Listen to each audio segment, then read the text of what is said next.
All right, everybody, we're back here at Boldly Nerd, and Black Panther just came out last night. I got my review coming at you. Wakanda forever. Let's just jump right into it. The wait is over. Wakanda is here. I'm so excited for this movie. I saw it last night. It was absolutely amazing. I'm actually going to end up doing 2 reviews on this. We're going to do our non-spoiler review right now. That way, I know so many people who want to see it. I don't want to spoil it for anybody, so I'm just going to do a non-spoiler review right now. I'm going to go see it a couple more times, and then I'm going to do my full on-out review. So let's just jump right into it. So I'm going to talk about the top 5 things that I loved about this movie. I love the whole movie. Let's get it straight. Don't get it twisted. I loved every single part about this movie from top to bottom. But I'm going to talk about my top 5 favorite things. And the first thing that I want to start off with is the humor of this movie. One of the minor complaints that I have with some of the movies in the MCU is that the humor can sometimes overtake the movie. For example, Thor Ragnarok. When I got out of Thor Ragnarok, as much as I liked the movie, I was like, there was just a little bit too much humor. It didn't ever get to the point where it's serious enough. Hello was one of those characters who I felt like really needed a serious tone for longer in the movie. So what ends up happening is that there's just a lot of these awkward disruptions in the movie. And that's not what you get with this movie at all. The humor was perfect. And one of the reasons why I think the humor was so good is because you didn't have 1 or 2 characters who were just comic relief and constantly making joke after joke after joke after joke. Most of the humor by these characters is pretty much based on who they are as a person, or it has to do with a relationship that they have with another character. For example, Shuri, who is T'Challa's sister, had a lot of different comedic lines in these, but most of them had to do with their kind of brother-sister relationship and her just being a younger sister and that dynamic that you would have with an older sibling. Most of it came through like teasing, very much within the context of what they're doing, their relationship. Shuri is the character in this movie who's responsible with a lot of the tech that Black Panther uses, so they work back and forth. So a lot of the humor was just about them interacting as siblings, and that was really kind of great. And that was kind of a similar thing for the rest of the characters. It was nothing happened that was outside of their character when it came to the humor. It was well-placed lines that seemed like they would totally actually happen in kind of real life. Even Killmonger, who is the villain in this movie, had some different humorous lines, but they weren't out of character. They were very much, it was funny because it was just kind of part of his swagger and what he was doing. He wasn't just trying to make a joke for the sake of making a joke, and I really enjoyed that. I mean, all in all, it was just very, very natural, and at no point did it overtake the story. That was just the big thing about it, is that I was afraid that maybe this was going to be another situation where the humor just overtakes the story, it takes away from the tone, and it did not do that at all. It was literally perfect. The next thing I want to talk about is the tech and the visuals of this movie. Visually, this movie is insanely appealing. I was getting the same type of feelings I was when I watched Wonder Woman for the first time. The first time you saw Themyscira, like just the colors were just vibrant and amazing, and they popped out, and you get that through this entire movie with every single part. It is not very, even as much as, Black Panther, has his black suit and everything, you also have some color within his suit with the purple, which is awesome. Same thing with Killmonger's suit, you got some gold within that suit, which is awesome. And you just saw a lot of colors that you do see a lot in these Marvel movies, but again, Marvel did an outstanding job with the visuals in this movie, especially with the tech. The technology upgrades that they brought to this movie were fantastic. So if you don't know much about Wakanda, Wakanda is a fictional African nation within the MCU. They are isolated from the rest of the world, but what people don't know is that Wakanda is actually the most technologically advanced and the richest country in the world. So their tech is above and beyond pretty much everybody's on the planet except for maybe Iron Man. Maybe Tony Stark is creating stuff that is a little bit more high tech than what is in Wakanda, but not a lot of things. Most of Wakanda's tech is above and beyond what you're seeing anywhere else in the MCU. The only thing that Tony has maybe over the Wakanda is a artificial intelligence, and that's literally it. The suits and everything, they have access to vibranium, which vibranium is the strongest metal in the MCU and also the most versatile metal in the MCU. They use it for everything. They use it for tech, they use it to heal,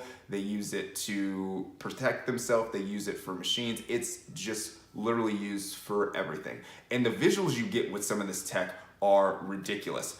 First things first, Black Panther and Killmonger's suits. The suits that Shuri comes up with for them are absolutely phenomenal in what they can do. Shuri is the sister of T'Challa. Shuri has a genius level intellect. She is responsible for the technological program basically in all of Wakanda. And what some of the things that she creates in this for Black Panther are incredible and amazing. Not just the suit and the tech. There's this remote access piloting system they have for cars and things where they can just put a thing on a car and take control over it remotely, and that's so cool. There's a couple other different things. I don't want to spoil all the different tech things, but there's a couple other tech things in this that are just so freaking sweet and so badass. So make sure you check this movie out, which I'm going to say a bunch of times, but the tech in here was absolutely stunning. So the next thing I want to talk about is the political themes that are going throughout this movie.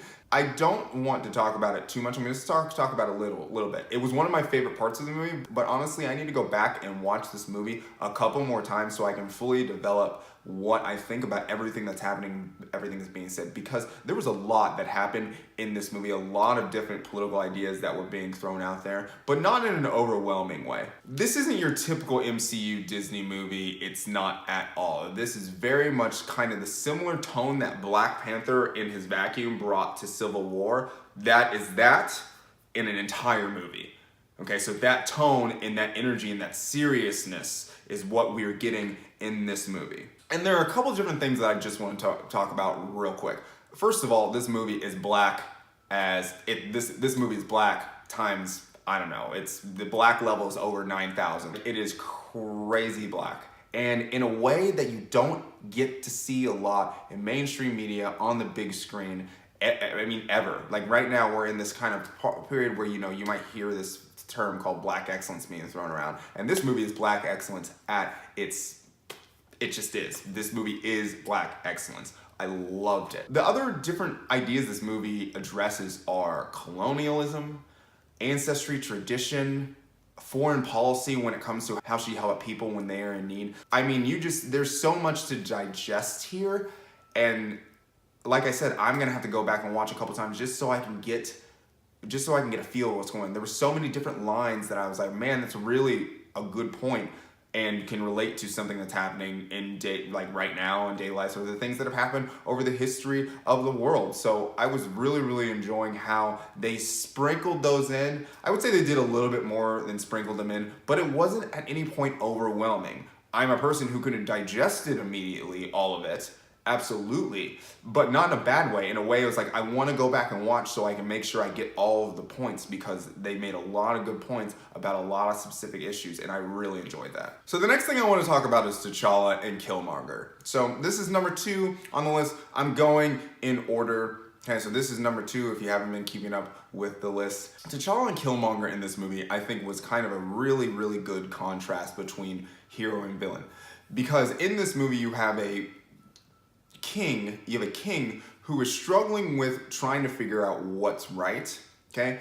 And then you also have a villain who thinks that they know what is right and has some right ideas, but they're a little bit flawed. And you bring those together and it makes for an interesting dynamic between hero and villain. Because at multiple points in this movie, I'm like, Killmonger, that was a really good point. What you just said, I can't be mad at you for saying that, because that actually makes a lot of sense. I might not like how you plan to go about it, but it makes a lot of sense. And there's a lot of times with T'Challa, you're just looking at what he's thinking about, what he's trying to do. And he's just struggling with what is right, because he's got so many different people pulling at him in 1, 2, 3, 4, 5 directions. And he is a newly anointed king, and he's just trying to get his bearings after the events of Civil War, which were huge for him, because in that he lost his father, and the world kind of saw who he was. There was pictures and things, and they couldn't keep it under wraps. So he's been exposed to the world, and he knows that there's more that he has to do, and he knows that there's not going to be a situation where they can just sit back in Wakanda isolated and not help out the rest of the world, especially with the events of Infinity War on the horizon. Like I said, Michael B. Jordan and Chadwick Boseman, they do a great job in this movie. Freaking Michael B. Jordan got jacked for this movie. Dude is just on a different level. Like, he was in Creed and he already got jacked for that, but he amped it up in this. I guess he put on like 20 more pounds, and he looks good. And the things, like when you find out what the thing is happening on with his body and the dots, you're gonna be like, oh, good lord, like that is crazy. Chadwick Boseman's still, you know, and doing his thing, in great shape for this movie. Everybody was in great shape for this movie, like across the board, top to bottom. It was just crazy to see all of these people in this movie just doing their thing, and I love these two characters in their contrast, and I can't wait to see what else Black Panther brings in the future as a character. So I honestly should change the background for this. I think I might change the background for this. Hold on. So I had to change the background for this. I had to get Okoye in here because this was literally my favorite part of the movie. Hands down, by far, not even close. Okoye killed this movie and stole the show. Okay, let's get first things first. Get it out of the way. All the women in this movie slayed. Okoye, Shuri, every single person in this movie that was part of the Dora Milaje, they all freaking killed it. It was so good. Just badass women, just part of T'Challa's guard. Also, you have Angela Bassett in this movie as T'Challa's mom doing great things. You just have top to bottom the cast, and the women that they cast for this movie were freaking incredible, every single one of them. But my favorite by far was Okoye. My new favorite character in the MCU. Her fight scenes, in my opinion, were literally the best in this movie. Every single time she poked out her spear or her bow, every single time she was using it, something magical happened. It was amazing what they did. So her character, she is General of the Dora Milaje. What that is that's the guard that is supposed to protect the King of Wakanda, protect Black Panther. He has his own guard, and it's all made up of women, and they are all badass. And you see her do some crazy things in this film. I'm not going to spoil this too much. I will talk about them in my spoiler review. But she does amazing, awesome things. And one of the things that I really liked about it is that she's not just, you know, this badass, you know, general who is just there to protect T'Challa. She has her own arc in here, and she's struggling with her own things in this movie.